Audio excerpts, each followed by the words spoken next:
Assalamualaikum warahmatullahi wabarakatuh.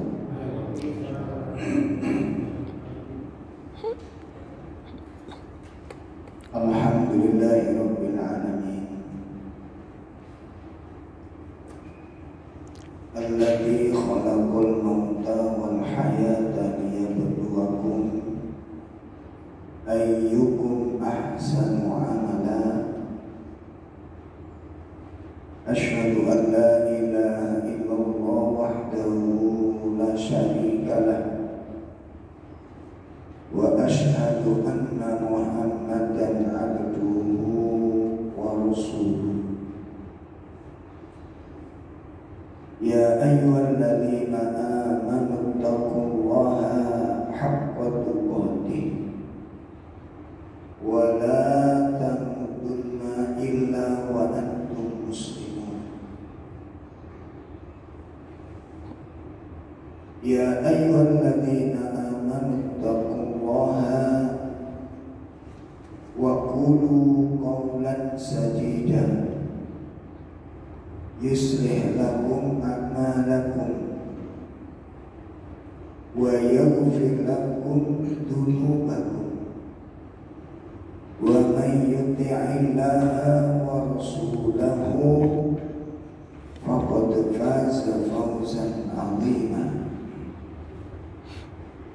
Allahumma salli wa sallim wa barik ala nabiyyina Muhammadin wa ala alihi wa ashabihi wa man tabi'ahum bi ihsanin ila yaumiddin, amma ba'd. Ikhwatul kiram, bapak-bapak, ibu-ibu, jamaah majelis taklim yang semoga dimuliakan Allah Subhanahu wa taala. Alhamdulillah, pada sore hari ini kita bisa duduk bersama-sama dalam rangka melaksanakan kewajiban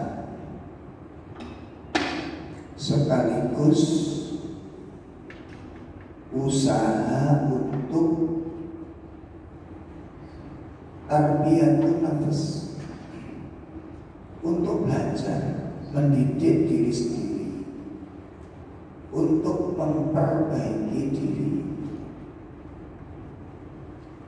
sebagaimana yang telah diungkapkan oleh Imam Malik rahimahullah ta'ala. Beliau mengatakan, ta'allamnal ilm li nafsi akuni. Kata Imam Malik rahimahullah ta'ala, aku terus belajar ilmu, aku terus mencari ilmu li nafsi. Itu dalam rangka untuk memperbaiki diri, untuk memperbaiki diri. Nah, kalau manusia sekelas Imam Malik, ya, yang tidak diragukan lagi tentang keilmuannya, tidak diragukan lagi tentang akidahnya, tentang akhlaknya, tidak diragukan lagi tentang kesolehannya, itu masih belajar dan beliau mengatakan, aku belajar ilmu terus dan rangka untuk memperbaiki diri. Berarti kalau ini sebuah pernyataan kalimat dari seorang ulama, ya, inilah cermin seorang ulama, cermin seorang ulama. Lihat kata-katanya, kalimat yang dipenuhi dengan akhlak, ya, kalimat yang menunjukkan tentang sebuah adab yang sangat tinggi, mengajarkan kepada kita tentang arti dari suatu ketawaduan. Ini ulama. kata-katanya, nasihatnya, petua-petuanya itu Masya Allah mengandung faidah-faidah yang sangat tinggi sekali, mengandung faidah-faidah yang sangat besar. Ini ulama. Nah, kalau di tengah-tengah masyarakat itu ada ulama yang seperti ini, maka umat ini akan selamat. Ya, umat ini akan selamat melihat ulamanya begitu. Masya Allah. Nah, oleh karena itu kita berharap kepada Allah Subhanahu Wa Taala dan berdoa agar di dalam kehidupan kita itu mudah-mudahan hadir di tengah-tengah kita itu Allah kirimkan kepada kita, Allah utus ke tengah-tengah kita ini ulama-ulama yang menyelamatkan umat, bukan ulama-ulama yang menjebloskan umat ini kepada keburukan. Tapi kita harapkan ulama-ulama yang hidup di zaman ini, kita memohon kepada Allah mudah-mudahan ini ulama yang dijanjikan oleh Allah Ta'ala, ulama-ulama sebagai warasatul anbiya, pewaris para nabi alaihi wassalatu wassalam. Nah, Bapak-bapak sekalian yang dimuliakan Allah, sore ini kita akan melanjutkan pembahasan kitab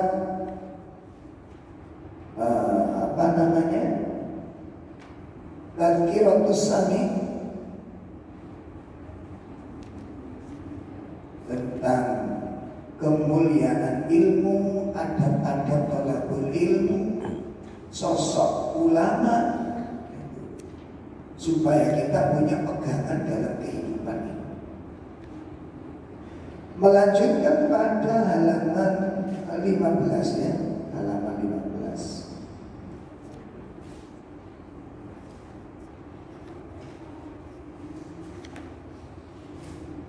Yakni pernyataan atau nasihat-nasihat dari para sahabat ya, dan juga para tabi'in ya, para sahabat dan para tabi'in.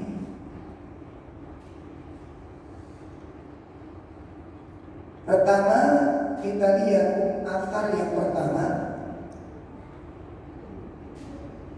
kafa bil ilmi syarafan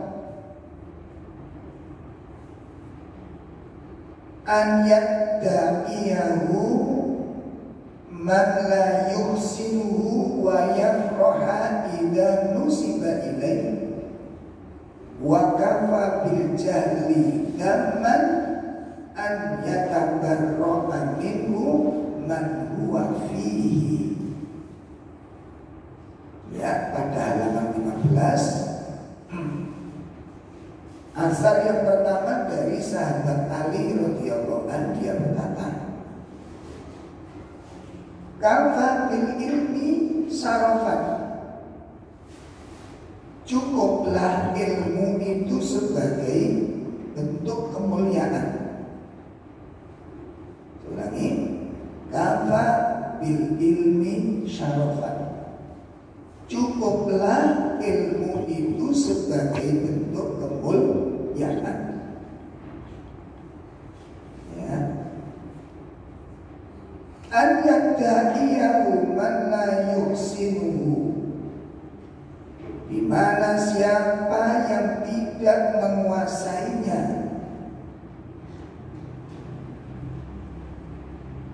ya, dan mengakuinya.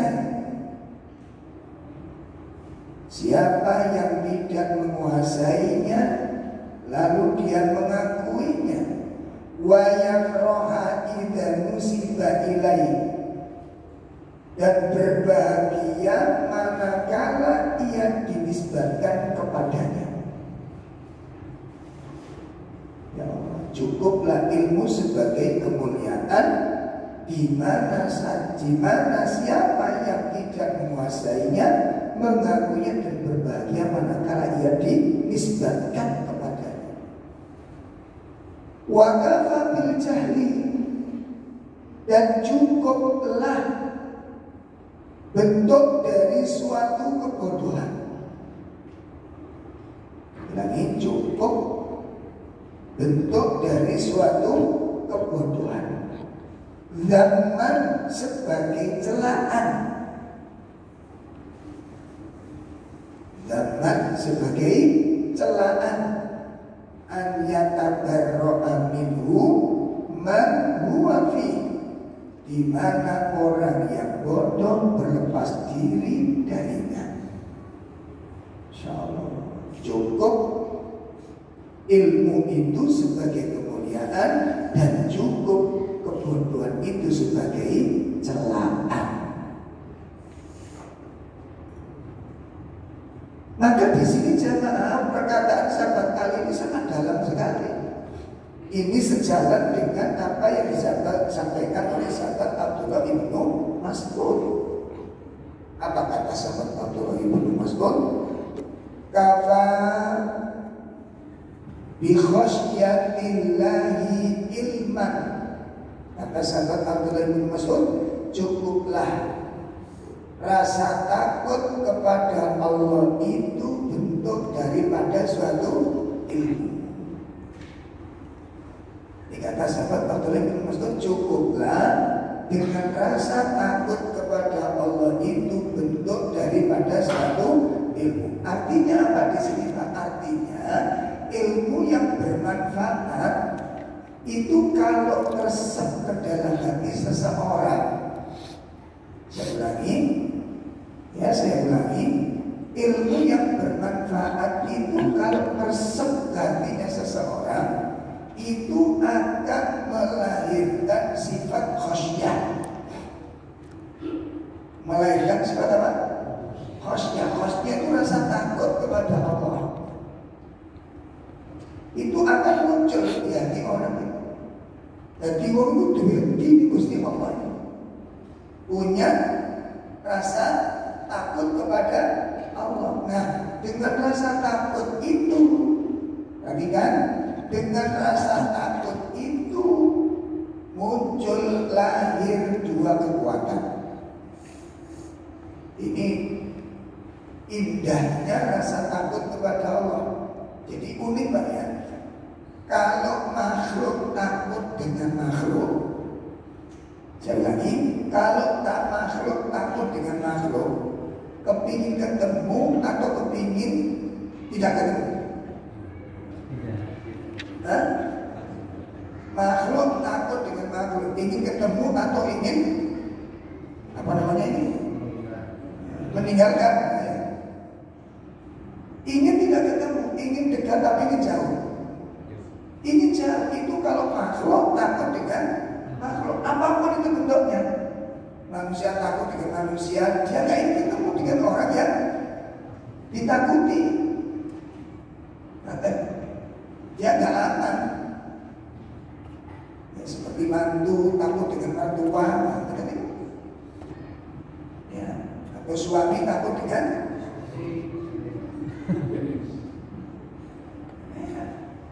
gak senang ketemu itu Pak. Apapun takut dengan apapun. Kalau manusia takut makhluk dengan makhluk, itu ingin tidak ketemu daripada ketemu. Dia lebih senang tidak ketemu daripada ketemu. Lebih senang berjauhan daripada berdekatan. Gimana? Nah, uniknya kalau makhluk itu takut dengan Allah, inginnya jauh apa ingin mendekat? Itu kalian. Coba dengan rasakan. Kok aneh? Maka ini yang dikatakan oleh sahabat Abdullah bin Mas'ud tadi, afa bi khasyatillahi ilman, cukuplah dengan rasa takut kepada Allah itu bentuk dari suatu ilmu. Makanya ilmu yang bermanfaat yang masuk ke dalam hati kita, tersegah di seseorang, maka orang itu dua kekuatan. Ya, siapapun di antara kita yang punya rasa takut kepada Allah itu akan melahirkan dua kekuatan. Satu, kekuatan untuk melaksanakan ketaatan kepada Allah karena ingin dekatnya dirinya kepada Allah. Itu satu, Pak. Ya, dia ingin melakukan ketaatan-ketaatan yang sebanyak-banyaknya karena apa? Ingin semakin dekat dengan Allah. Nah, makanya orang kalau ketaatan, amal-amal soleh, ya banyaknya yang dia lakukan itu sangat tergantung dengan tingkat rasa takutnya kepada Allah. Jadi kalau orang itu punya rasa takut kepada Allah itu, ya nilainya tinggi, ya ringnya tinggi, rasa takutnya kepada Allah itu, maka kemampuan untuk melakukan ketaatan pun akan tinggi, akan meningkat. Ya, nah ini yang dikatakan oleh sahabat Abdullah bin Mas'ud. Kemudian yang kedua,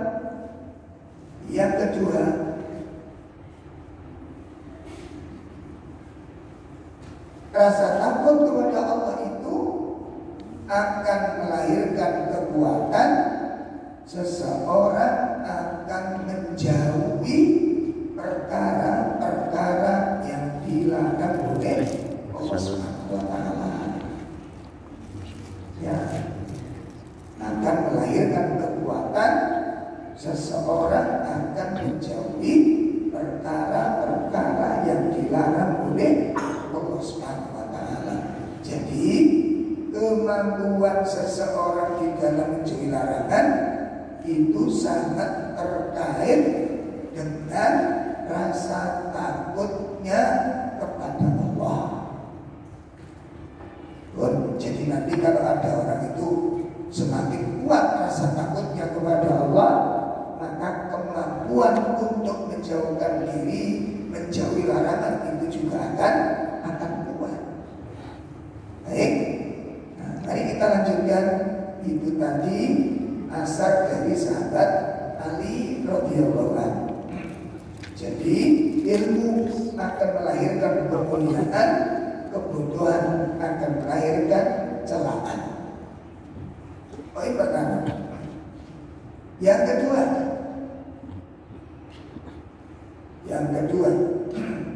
khairul mawahib al-aql. Khairul mawahib al-aql wa syarrul al-masaib al-jahal. Insyaallah. Mau dibaca terjemahnya ada? Udah. Nah. Sebaik-baik anugerah adalah akal dan seburuk-buruk musibah adalah kebodohan. Masya Allah. Sebaik-baik anugerah itu adalah akal. Akal. Sebaik-baik anugerah itu adalah akal. Ya. Dan seburuk-buruk musibah itu adalah kebodohan. Berarti kalau ada orang punya akal tapi bodoh, musibah terburuk. Nah, kok bisa demikian? Gimana ini? Mari kita lihat surat Al-Isra. Kacamata saya tinggal.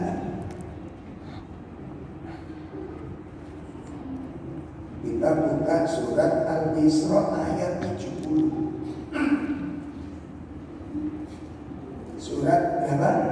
17. Surat 17 ayat 70.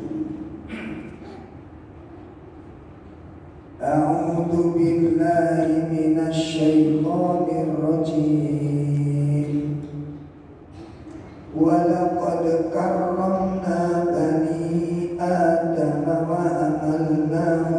fil barri wal bahr wa razaqnahum minat thayyibati wa faddalnahum ala katsirin mimman khalaqna tafdila. Dan sesungguhnya telah kami muliakan anak-anak Adam. Kami angkut mereka di daratan dan di lautan. Kami beri mereka rezeki dari yang baik-baik, dan kami lebihkan mereka dengan kelebihan yang sempurna atas kebanyakan makhluk yang telah kami ciptakan. Masya Allah. Kita simak. Dan sungguh kami telah muliakan Bani Adam, manusia. Kami telah muliakan anak-anak Adam.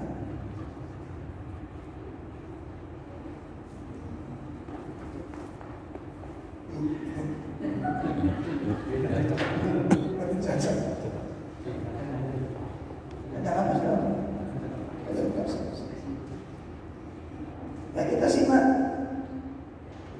Coba kita renungkan ayat ini, ikhwan. Ya, coba disimak itu. Sungguh kami telah memuliakan anak-anak Adam, ini manusia.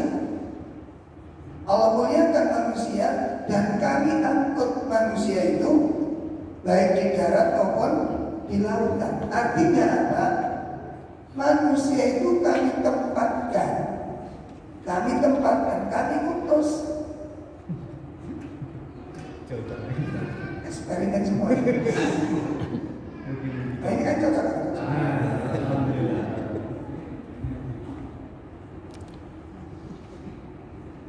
Untuk kalian.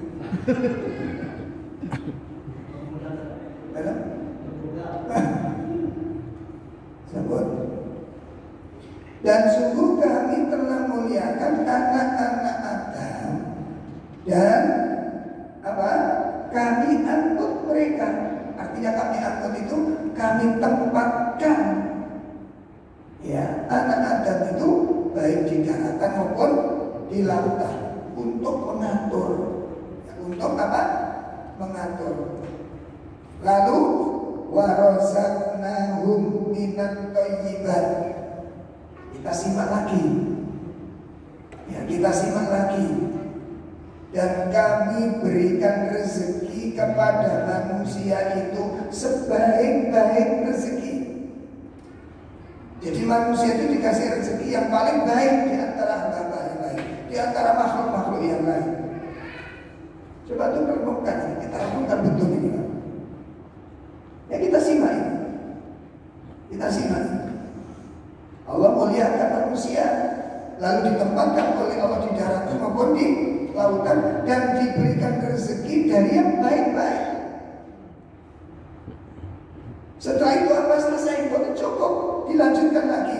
Wa faddalnahum ala katsirin mimman khalaqna tafdila. Dan kami beri keutamaan, kami beri kemuliaan, kami beri keunggulan, ya, dengan keutamaan yang sangat banyak sekali dibandingkan dengan makhluk-makhluk yang lain. Diberi kelebihan-kelebihan yang sempurna dibandingkan dengan makhluk yang lain. Coba sekarang kita lihat kalimat pertama. Kami muliakan manusia. Kemuliaan manusia beda dibandingkan dengan makhluk lain di sisi mananya? Dalam akal. Itu kalau akalnya dipakai. Betul apa enggak? Kalau sekarang akalnya nggak dipakai, apa kemuliaan itu masih dimiliki manusia? Jawabannya surat Al-A'raf ayat 179. Itu jawabannya. Ya. Manusia dikasih kemuliaan itu karena akalnya dan ilmu. Apa Pak? Akal dan ilmu. Akalnya itu dipimpin oleh ilmu. Ini nanti akan kita ungkap, ini rahasianya ilmu yang luar biasa. Masya Allah. Baik, sekarang kita hubungkan surat apa tadi ini? Yang ini tadi Al-Isra dengan surat. Jadi kemuliaan manusia itu dari akal. Itu kalau akalnya dipakai. Sekarang kalau akal itu nggak dipakai, apakah manusia tetap mendapatkan kemuliaan? Jawabannya apa tadi? Surat, mari kita simak surat 7179.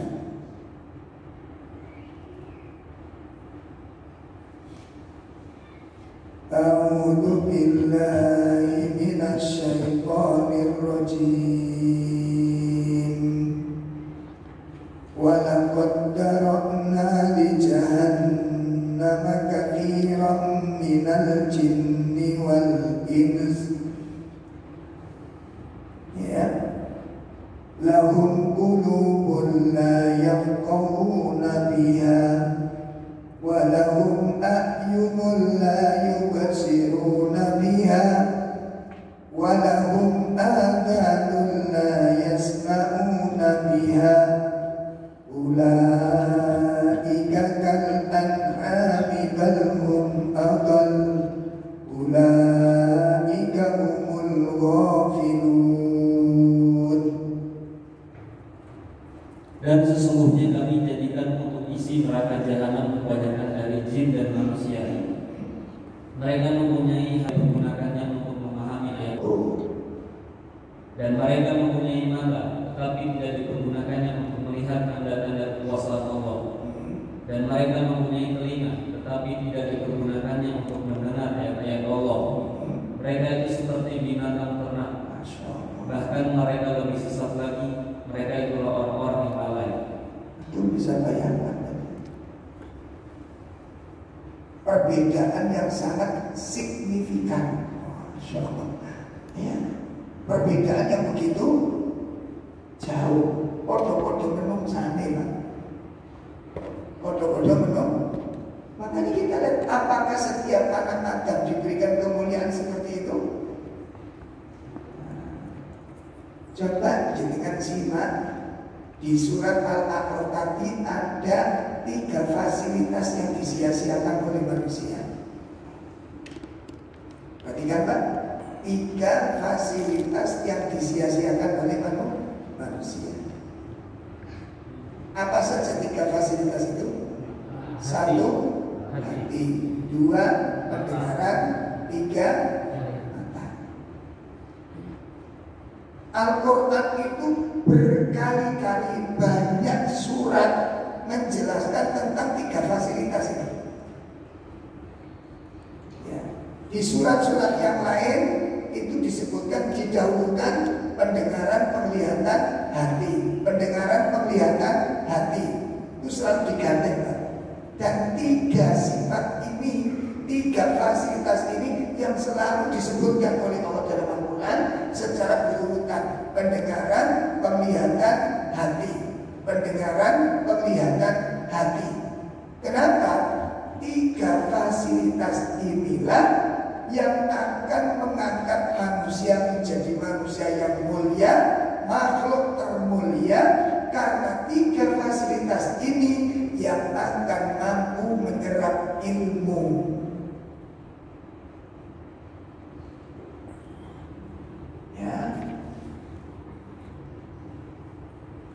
Ilmu bisa masuk itu 3 yang digunakan.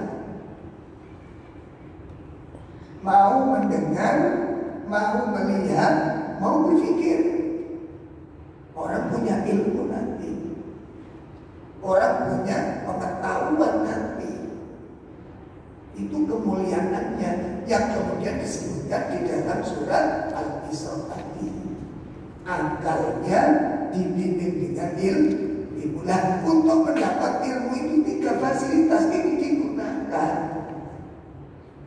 Makanya 3 fasilitas ini ketika tidak digunakan, makanya tidak pakai melihat, telinganya tidak pakai untuk mendengar, maka hati tidak bisa mengambil sebuah kesimpulan. Hati tidak bisa mengambil saripati dari apa yang didengar dan apa yang dilihat. Tidak mampu mengambil manfaat, tidak mampu mencerna sesuatu. Akibatnya apa?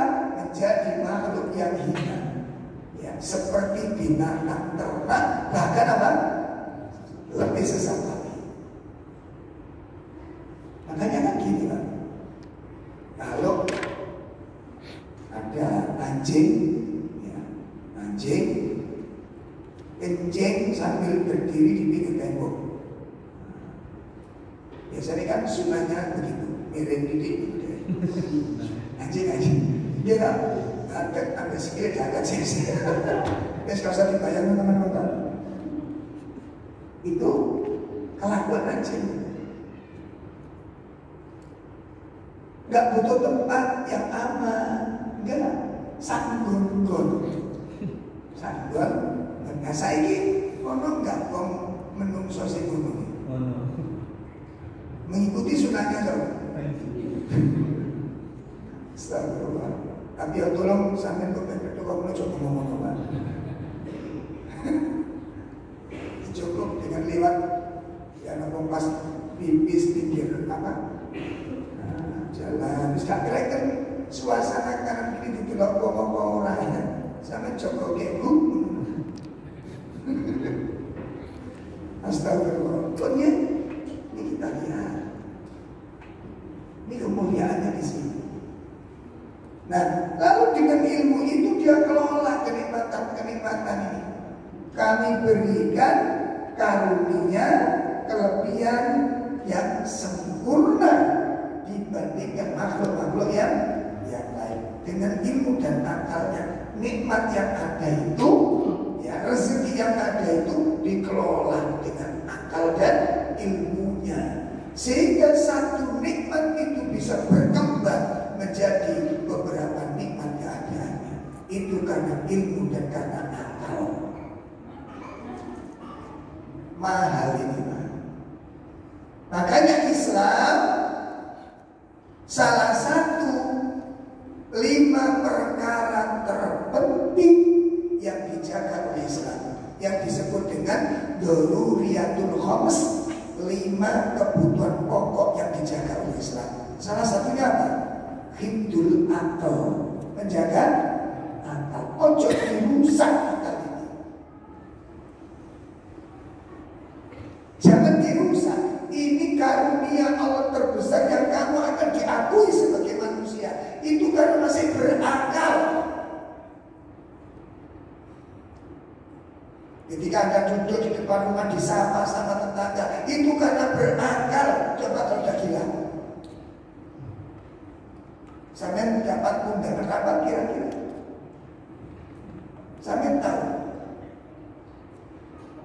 Kalau ibu jadi pengurus suatu organisasi di kampung, ngundang rapat wong gendeng. Pernah? Sampaikan kepada masyarakat semua, Bu, ini kan semua sama-sama manusianya. Kan dia juga punya hak untuk dimanusiakan. Undang rapat, minta pendapatnya. Sampai dikira gila, tidak mungkin diterima. Omongannya nggak boleh didengar, kehadirannya tidak diharapkan, ketidakhadirannya tidak dicari. Betul apa enggak? Usulannya tidak diterima. Itu dari apa? Satu yang hilang, Pak. Satu yang hilang. Apa? Akalnya. Dan akal itu tidak akan berguna kalau tidak dibekali dengan ilmu. Kenapa? Kenapa, Pak? Akal itu tidak melahirkan kemuliaan kecuali bahaya saja yang dipikir. Karena tidak ada ilmu yang mendampingi. Sampai lihat koruptor itu bodoh-bodoh kok pinter saking berdiri sampai kaki cedera. Gimana? Cuma akal kuwi tidak dimodali dengan ilmu, sehingga apa? Kerusakan yang ditimbulkan itu melahirkan kebahagiaan di hatinya. Nek wong waras kan gak ngono, Pak. Itu terhina, tapi dia merasa mulia dengan perbuatannya itu.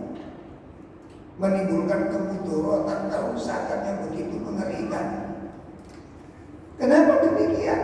Karena tidak punya rasa takut kepada Allah. Bukan? Ketemu ini gini tuh. Akal dengan ilmu. Ketika akal tidak dibimbing dengan ilmu, maka akal itu akan rusak dengan kerusakan yang sangat besar.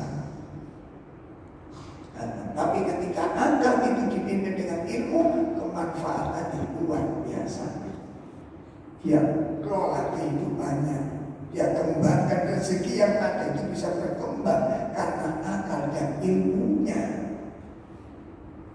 Makanya manusia diberi kelebihan yang sangat banyak dibandingkan dengan makhluk-makhluk yang rezekinya rezeki yang baik-baik, dan rezeki manusia jauh lebih banyak dibandingkan dengan rezeki yang diberikan oleh Allah kepada makhluk yang lain. Coba bandingkan makhluk-makhluk yang binatang-binatang.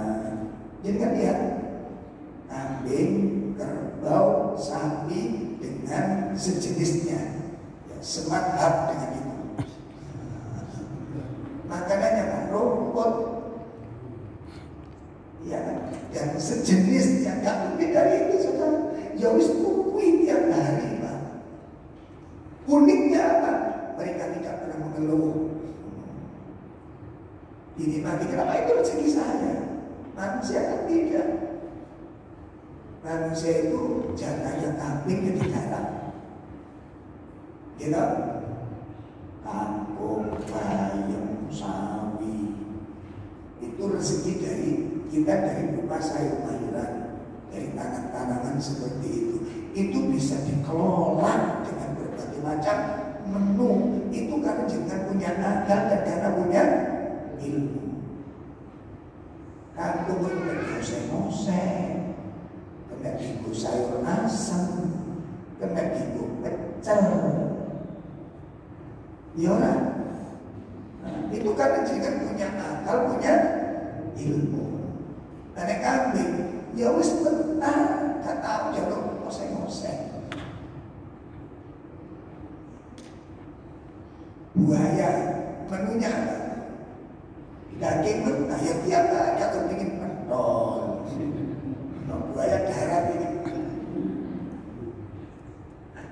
Pokoknya menu pada daging nggak tahu dia. Daging mentah, nggak digoreng, nggak dimasak. Kenapa? Nggak punya ilmu, nggak punya akal. Manusia dengan ilmu dan akalnya, daging itu nanti berkembang menjadi berbagai macam menu yang mengagumkan. Gimana? Makanya kalau tinggal ini pas hari raya kurban itu, mari mulai itu ke masjid kurban, di oman macam-macam menunya. Sibulan, bapak tadi itu rawon. Tonggone aku kata rawon apa? Tak bakar, sate. Tonggone aku bosen sate, usek-usek. Sing situ dikare, sing situ digulai, sing situ di masih itu daging satu macam. Kenapa bisa berkembang demikian? Ilmu dan akal, maka jangan dirusak akal. Dan jangan dibiarkan membagi buta. Sebab kalau tidak dikendalikan dengan ilmu, rusak. Lo jelas nih, Pak. Maka sehingga ini yang disebut dengan perkataan seorang ulama ya, dari tabi'in ini, khairul mawahib al-aql, ya, sebaik-baik anugerah itu adalah akal, dan seburuk-buruk musibah adalah suatu kebodohan. Maka bodoh itu berarti bencana. Nah, makanya ulama besar tidak boleh ya menjadi orang yang bodoh jangan baca. Bodoh kok bangga nih. Kata itu, aku bodoh tak apa-apa, seperti aku mitro, orang apa-apa dia, bodoh orang apa-apa itu kok ngerti. Saya coba ibu-ibu itu kalau punya suami ganteng tapi bodoh, ibu bahagia atau sumpah? Ayo Pak, ditanya sama temannya, suami jenengan tuh bakal biar tapi pohon ganteng ikannya aja, tapi gue pohon ini temen, sumpah kamu. Gak ngerti apa-apa sembarang kali aku top itu. Apa bodoh kok dibanggakan dari mana jenengan itu? Ya, begitu juga suami punya istri cantiknya gak nyajak, cantiknya kan bodohnya kan, yo nggak gampang orang gampang setrum. Ya, bodoh itu musibah, karena manfaatnya gak banyak. Manfaatnya gak banyak, orang bodoh itu manfaatnya sedikit sekali. Lo gak bisa apa-apa kok. Kamu bisa gini, gak bisa. Lo kamu bisa apa terus aja. Masya Allah. Maka jangan biarkan kebodohan menimpa kita. Kebodohan itu kegelapan, kebodohan itu musibah, kebodohan itu bencana, kebodohan sumber segala dosa. Apa lagi? Al-jahl miftah kulla syarr. Kebodohan itu kunci dari segala dosa. Jadi dosa-dosa yang terjadi itu semuanya disebabkan karena apa? Kejahilan. Kita buka surat An-Nisa ayat 17.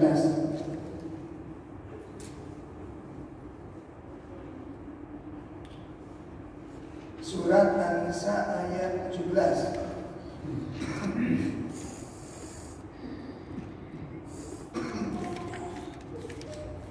Innamat tawbatu 'ala Allahi lilladzina ya'maluna as-su'a bijahalah summa yatubuna min qarib fa ulaika yatubu Allahu 'alaihim wa kana Allahu 'aliman hakima.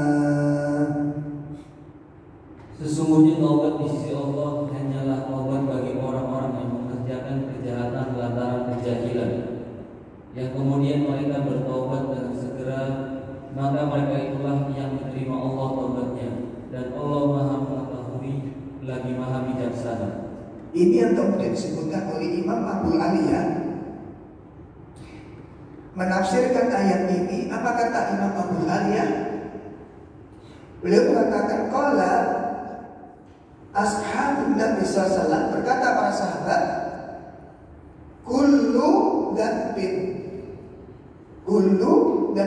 setiap dosa, semua dosa, asobahu abdun yang menimpa kepada hamba, fahuwa bijahalah, itu disebabkan karena kebodohan. Semua dosa yang menimpa hamba itu disebabkan karena apa? Orang terjatuh dalam syirik karena jahil terhadap tauhid. Orang terjerumus ke dalam bid'ah karena nggak ngerti yang namanya sunnah. Orang terjerumus karena dosa itu nggak ngerti akibat dosa itu apa. Ya. Karena nggak ngerti tentang akibat dosa, orang sering melakukan dosa karena kejahilannya. Baik, ini nasihat yang kedua dari sahabat dan dari para tabi'in.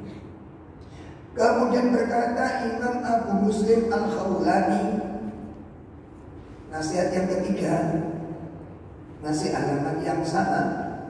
Al-ulama fil ardi mithlun nujum fis sama. Al-ulama fil ardi mithlun nujum fis sama.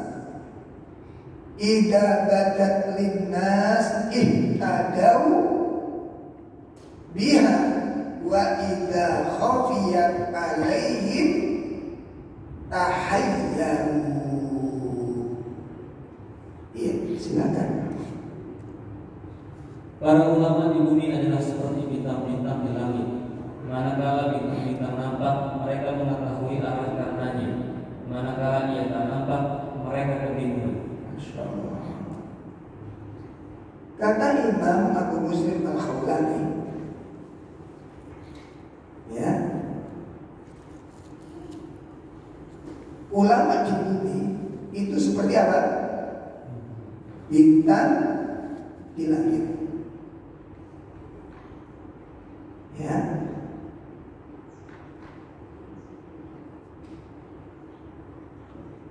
Seperti bintang di langit. Maksudnya apa ini? Sebagaimana dikatakan para ulama yang lain bahwa fungsi bintang di langit itu ada 3 macam. Fungsi bintang di langit itu ada 3 macam. Ya. Fungsi bintang di langit itu ada berapa? 3 macam. Yang pertama adalah sebagai petunjuk arah bagi orang yang berada di kegelapan malam yang kebingungan. Makanya para teman-teman kita yang bertugas di tengah lautan, di tengah hutan belantara, itu yang jadikan patokan arah itu menggunakan apa? Apa? Bintang. Itu patokan arah. Itu yang pertama. Yang kedua, apa fungsinya bintang? Sebagai hiasan. Sebagai hiasan.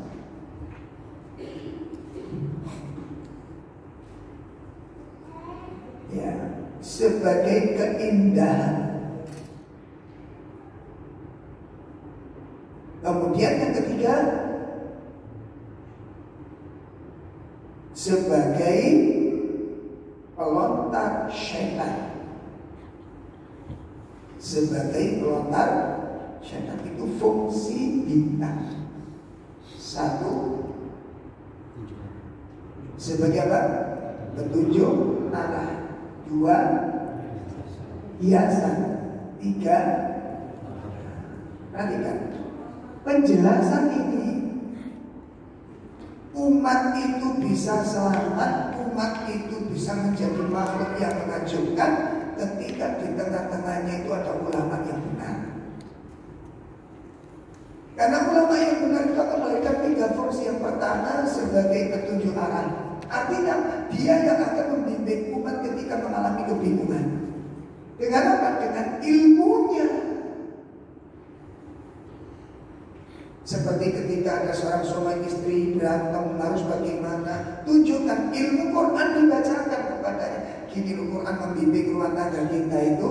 Ayo kita duduk bareng, kita bicarakan tugas suami begini, tugas istri begini. Sekarang kita terjadi problem, bagaimana Islam menengahi, bagaimana Al-Quran menjawab. Mari kita simak ayat-ayat Al-Quran, bagaimana menatap dan mendidik kita itu. Ketemu, nggak mungkin nggak ketemu. Dengan catatan hati kita ingin mengikuti kebenaran. Al-Quran membicarakan nggak masalah rumah tangga, Pak? Dalam tugas suami dijelaskan di dalam Islam. Tugas istri, larangan-larangan bagi suami istri. Kalau kemudian duduk bareng dan tujuannya mengikuti petunjuk, gak ada masalah, gak selesai itu. Dengan catatan, jenengan tidak pakai, gak boleh pakai dalil. Oh ini pokoknya Ustaz mulia. Bukan dari solusi, pokoknya itu jelek menang Pak. Makanya rumah tangga itu sering cekcok, berantem, jadi hebat. Itu karena kita nggak mencari kebaikan, tapi mencari kemenangan. Konsultasi itu macam-macam. Kalau sih betul-betul mencari kebaikan, kalau sih boleh kemenangan. Saya Ustaz, kalau menurut Ustaz gimana? Kalau ada seorang wanita yang selalu mengalah dan mengalah, akhirnya pun mengalah. Gimana Ustaz? Sikap seorang istri kalau diperlakukan punya suami begini padahal istrinya sudah mengalah. Apa pendapat Ustaz gimana? Apa istri tetap mengalah? Caranya kan? Nah, kalau memang Anda kepingin rumah tangga itu utuh, saya pertanyaan kedua sudah disiapin. Gitu loh. Ini pengalaman saya pribadi ketika ditanya itu, ini bisa jadi jebakan Batman. Menurut Ustaz gimana? Apa istri tetap harus mengalah? Kalau kita ingin mendapatkan kemaslahatan kebaikan, ya itu harus mengalah. Langsung pertanyaan kedua sudah disiapkan. Gak pakai mikir tuh, loh langsung. Berarti sudah disiapkan 10 tahun yang lalu. Oke Ustaz. Terus kira-kira Ustaz, menurut Ustaz, sampai kapan istri itu harus mengalah? Oh ini bagus rambut. Sampai kapan Ustaz? Kalau menurut Ustaz, selama panjenengan ingin tetap jadi istrinya. Loh gimana? Soalnya selama ini saya terus mengalah Ustaz. Nah terus dengan ingin menang. Kalau begitu sekarang pulang lawan suami, kalahkan dia. Allahu Akbar. Loh, gak begitu Ustaz. Sekarang piye kalau piye? Dikongkong mulai kelamaan, tak gelem. Dikongkong kalah, terus sampai kapan saya harus mengalah? Terus aku sebagai Ustaz ini dikongkong lampu. Ayo, bingung tak? Aku yang bingung. Kalau Anda tetap ingin menjadi istrinya, ya harus mengalah. Kalau memang tipe suami Anda itu tipe yang nggak mau, ngalah itu bukan sebuah kehinaan. Itu makanya kita nggak mau ngalah itu karena kita merasa ngalah itu hina. Gimana? Masa Ustaz kalau lagi jadi orang mulia terus, sekali-sekali hina gitu loh.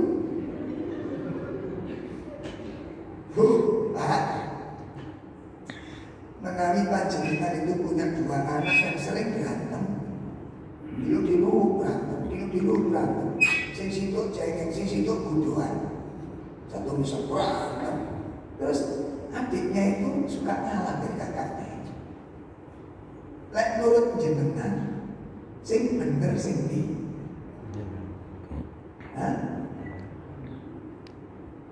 Kalau jenengan lihat adiknya itu mengalah, terus ada selesai akhirnya dengan adiknya mengalah selesai urusan. Jenengan melihat begitu itu senang, apa gregetan lihat adik yang suka mengalah?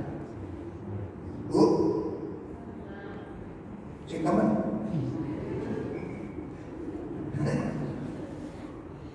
Jenengan melihat adik yang suka mengalah ini gregetan apa? Bangga. Di mata Anda, adik ini hina atau mulia? Apa Bu? Mosok. Mengalah dia. Mulia apa hina? Mengalah. Mulia apa terhina? Mulia. Sudah kalau gitu. Tidak jelas ya? Terus kalau kita sering tengkar suami istri itu, yang sering ngalah siapa? Yang sering ngalah itu Pak RT.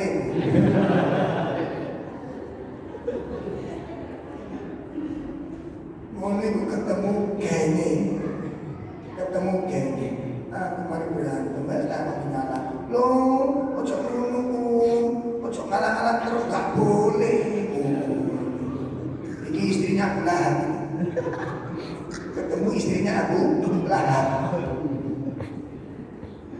Jangan mau dikalang-kalangin terus. Wanita harus tampil. Suami saya dulu juga begitu, tak ada yang kalah-kalah tambah jadi. Apa ini? Sekarang dia yang kalah dengan saya.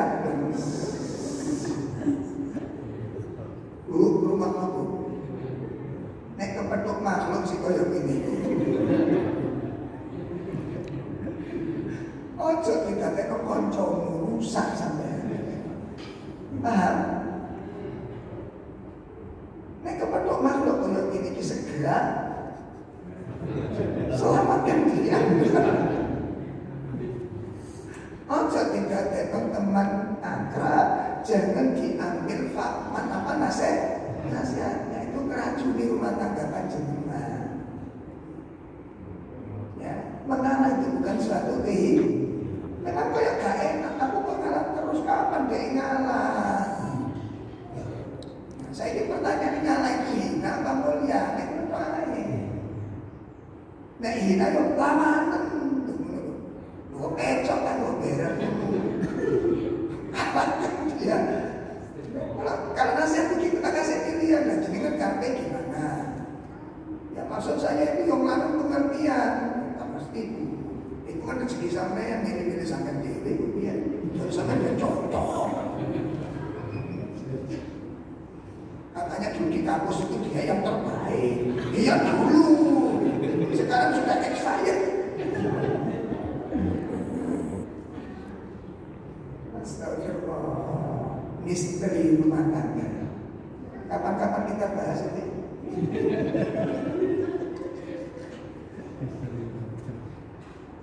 Kita bahas materi dengan judul apa? Misteri rumah tangga. Jadi gambar rumah yang besar tapi petang.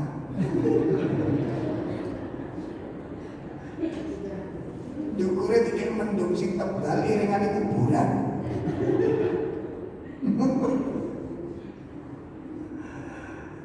Astagfirullah, itulah rumah tangga yang kecerdasan akal itu diberikan. Oke, nah jadi ulama itu seperti itu. Fungsinya ada berapa tadi? Mari kita simak di dalam surat Al-Mulk.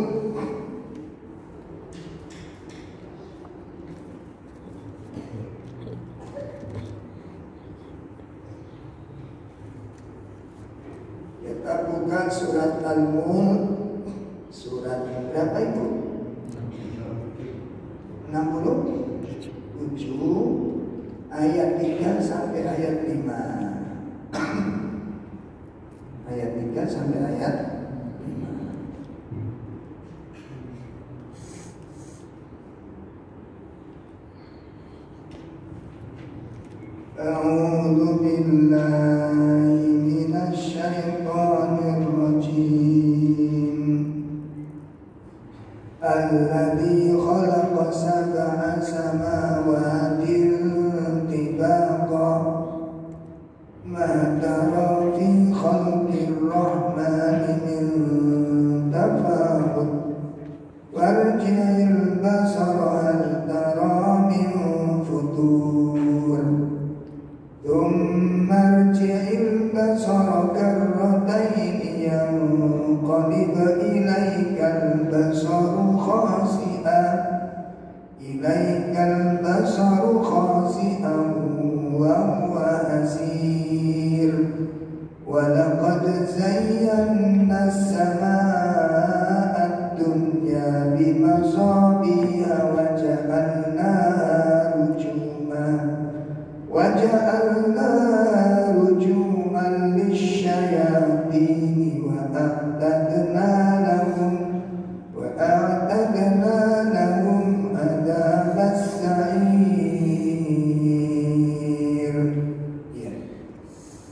Yang telah menciptakan 7 langit berlapis-lapis, kamu sekali-kali tidak melihat pada ciptaan Tuhan yang Maha Pemurah sesuatu yang tidak seimbang. Maka lihatlah berulang-ulang. Adakah kamu melihat sesuatu yang tidak seimbang? Kemudian pandanglah sekali lagi, niscaya penglihatan akan kembali kepadamu dan tidak menemukan sesuatu cacat, dan penglihatanmu itu pun dalam keadaan baik. Sesungguhnya kami telah menghiasi langit yang dekat dengan bintang-bintang, dan kami jadikan bintang-bintang itu alat oleh para syaitan, dan kami sediakan bagi mereka siksa neraka yang menyala-nyala.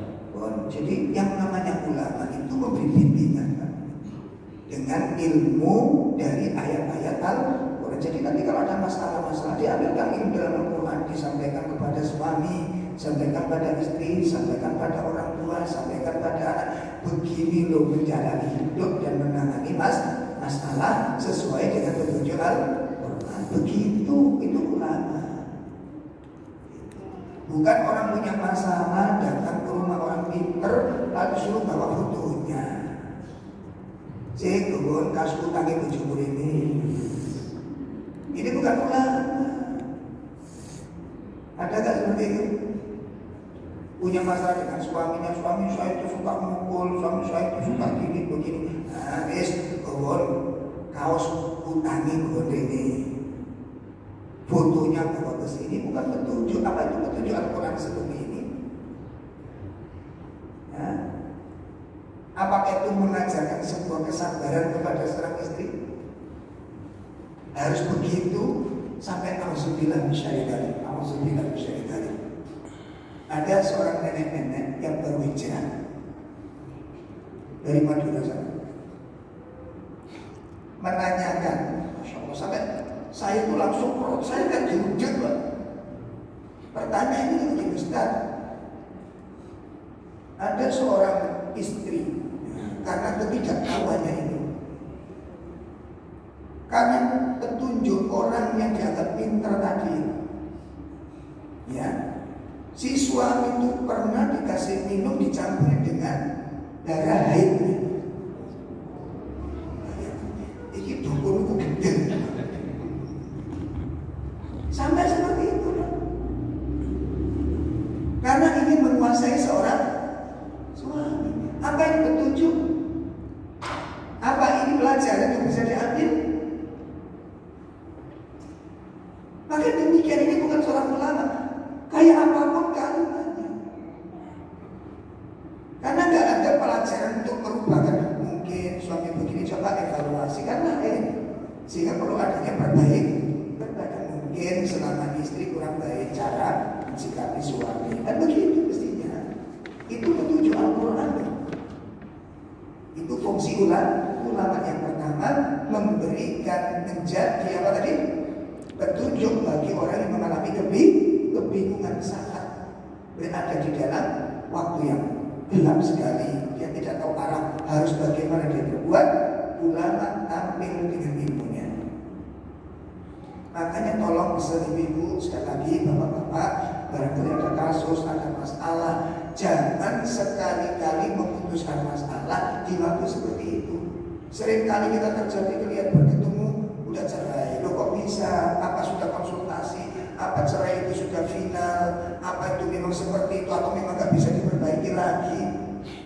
Nah, itu kan masih banyak pertanyaan-pertanyaan yang belum dijawab, tapi keputusan sudah diambil. Ya jadi korban anak-anak. Nanti kita lihat anak-anak jadi korban.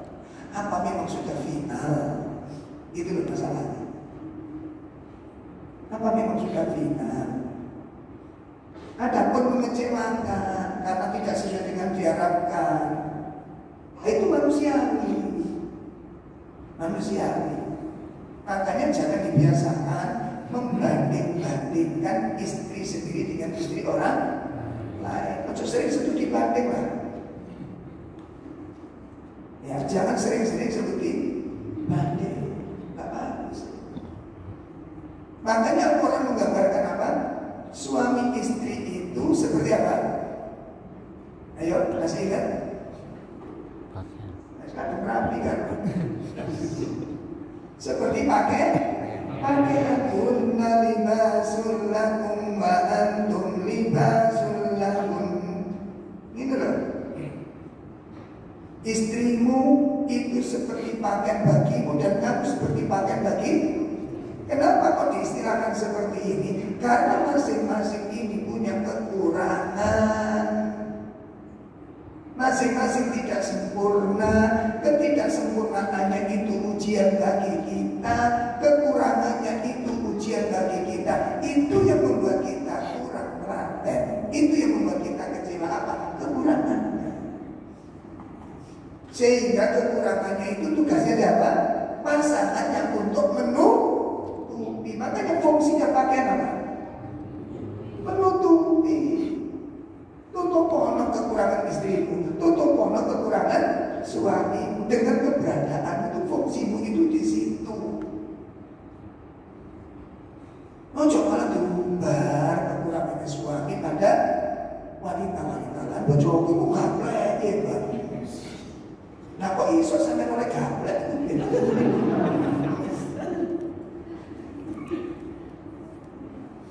Ada suami juga mengeluhkan, Ustaz, gimana sikap seorang suami kalau suami ingatkan istri masih muda-muda?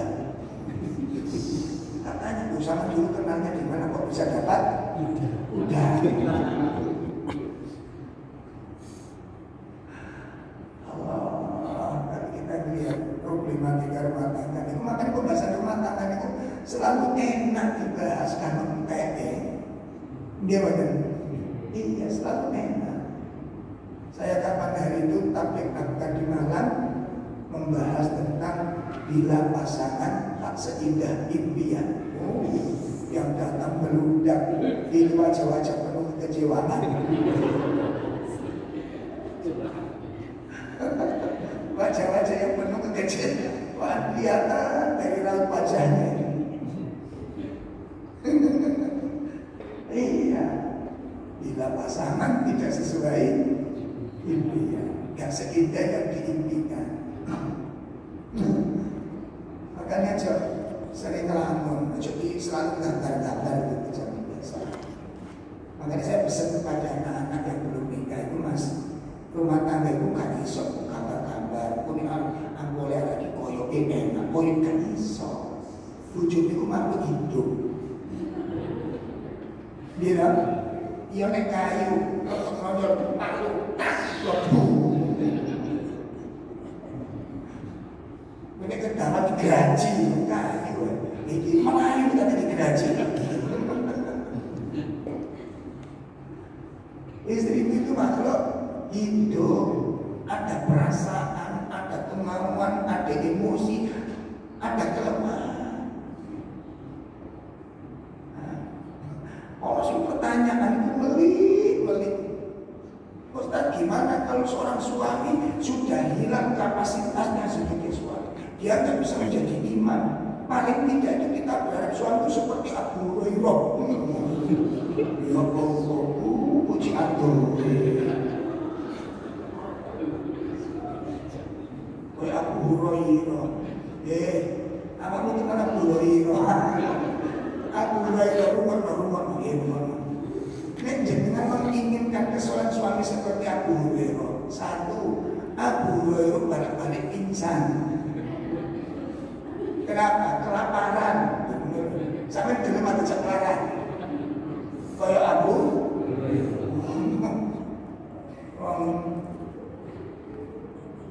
sanggup kurang didik, guru dia mengkrok. Sudah ya. Ulama itu seperti yang kedua, apa fungsi ulama? Menjadi perhiasannya langit. Allah hiasi langit itu dengan bintang. Wa zayyanaha, kami hiasi langit itu dengan bintang-bintang sehingga menjadi indah. Maksudnya apa di sini? Ulama itu harus menjadi teladan. Ulama itu harus menjadi guru. Ulama itu harus menjadi hiasan umat, sehingga umat itu tidak mengalami kesulitan untuk menata kehidupan. Kenapa? Wes ono sing nyontoni. Nah, sekarang fungsi ini sudah lepas dari para ulama. Isi-isi ceramahnya, isi-isi kajiannya bukan membimbing umat, tapi mengaduk umat. Ada yang bentuk umat, ada yang mengadu domba umat. Nah ini kok ulama, ini kan Zaman ulama itu nggak begitu. Ya, fungsinya sudah hilang. Ulama itu seperti hiasan, seperti apa tadi? Bintang di langit. Sebagai apa? Hiasan. Apa itu? Contoh akhlak yang baik, pribadi yang baik, sehingga umat bisa mendapatkan keteladanan. Itu yang sekarang hilang, Pak. Hilangnya keteladanan. Itu makanya ayo kita baca, bapak-bapak, ibu-ibu, di rumah kita harus bisa menjadi teladan bagi anak-anak kita. Makanya doa yang kita baca itu Rabbana hab lana min azwajina wa dzurriyyatina qurrata. Terus doa yang ketiga apa? Waj'alna lil muttaqina. Itu teladan. Ya Allah, jadikan kami ini teladan, gitu loh. Sehingga anak-anakku nanti contohku, meniru aku, gitu. Teladan gitu. Jadikan aku ini panutan, jadikan aku ini imam yang diikuti. Maksudnya apa? Teladan. Jadikan aku ini qudwah. Jadikan aku ini qudwah, teladan yang memang patut untuk diteladani. Dan makanya doa Nabi Ibrahim kan begitu, waja'alna lisanan sidqin fil akhir. Ya Allah, jadikan aku buat tutur yang baik. Buat tutur yang baik itu maksudnya apa? Teladan. Coba satu misal, bapak-bapak ditakdirkan istrinya mati dulu. Istrinya dulu orang yang menyabar, istrinya dulu itu orang yang taat, disiplin, tepat waktu, soleh, terus lembut. Ketika meninggal dunia, terus anaknya ada yang kasar, mesti disebut istrinya. Coba kamu ingat gak mamamu dulu? Kamu ingat gak umimu dulu? Coba tiru umi, begitu loh. Ayo kita contoh umi kita dulu. Atau sebaliknya, abimu dulu, nak, orang itu semangat. Abimu dulu, ingat gak kamu abimu dulu? Pasti kebaikan itu dijadikan apa? Percontohan. Tapi kalau jenengan dengan sifat yang tidak baik, gampang marah, makanan didumblek, gak cocok diurap, ya, es jauh ambil jeruk pecel jadi situ, sayur asem dengan es tadi situ. Ini rusak. Begitu Anda mati, terus anak Anda harus cukup bapakmu, betul apa enggak? Oh, jadi ikuti bapakmu, tiru bapakmu. Kenapa kita tidak mengambil ini? Makanya ulama itu seperti bintang kita. Nah, sekarang kita belajar dari kita sendiri. Makanya kita mengkaji Al-Quran, sehingga Al-Quran membimbing kita kepada kebaikan. Bukan mengadu melawan, bukan begitu. Habiskan, hanya bukan begitu. Bukan ulama. Ulama itu warisan para pewaris para nabi. Nabi mengajarkan apa? Bagaimana akhlaknya Nabi? Maka ulama yang mengikuti akhlak Nabi itulah ulama. Jelas ini? Oh. Yang ketiga apa? Sebagai pelipar syaitan. Sebagai pelipar syaitan. Apa artinya di situ? Ulama itu yang akan membentengi umat dari pemahaman-pemahaman yang menyimpang. Ulama yang membantah. Gitu. Jadi kalau ada fatwa-fatwa yang menyimpang, ada pemahaman-pemahaman yang menyelisih Al-Quran dan Sunnah, tugas ulama apa? Membantah, dilempar pemahaman yang supaya pergi, supaya hilang. Umat ini selamat dari pemahaman yang menyimpang. Itu fungsi ulama. Bukan mengajak umat pada penyimpangan, tapi menyelamatkan umat dari penyimpangan. Diingatkan, jamaah, jangan melakukan itu karena perbuatan ini menyelisih Nabi. Ojo dilakoni. Itu tugas ulama. Supaya umat ini tetap berada di atas jalan yang telah diwariskan oleh para nabi. Baik, itu wasiat dari generasi yang terdahulu. Yang terakhir tadi dari Abi Muslim Al-Khawlani halaman 16. Yang terakhir itu nasihat dari Ibu Imam Abu Muslim Al-Khawlani. Insyaallah nanti akan kita lanjutkan pertemuan berikutnya dengan mengambil wasiat dari Abu Al-Aswad halaman 16. Laisa syai'un a'azza minal ilmi. Tidak ada sesuatu yang lebih mulia daripada ilmu. Nanti akan kesimpulannya kayak apa sih dahsyatnya ilmu, hebatnya ilmu, keagungan ilmu dan pemiliknya yaitu para ulama. Ketika ini kita kaji dengan benar, subhanallah, ini akan kita jadikan apa ibu? Perbendaharaan modal kita di dalam menjalani kehidupan rumah tangga kita jaga dengan ilmu. Ada muskilah, ada permasalahan, sharing kepada orang yang punya ilmu supaya jangan punya tambahan wawasan bagaimana menangani masalah-masalah rumah tangga. Saya pesan sekali lagi, jangan sekali-kali masalah itu diputuskan sebelum dikonsultasikan. Saya dipahami ini, mudah-mudahan ini bermanfaat. Kurang lebih mohon maaf yang sebesar-besarnya, kita cukupkan. Wa sallallahu ala nabiyina Muhammad subhanakallahumma wa bihamdika asyhadu an la ilaha illa anta astaghfiruka wa atubu ilaik. Assalamualaikum warahmatullahi wabarakatuh.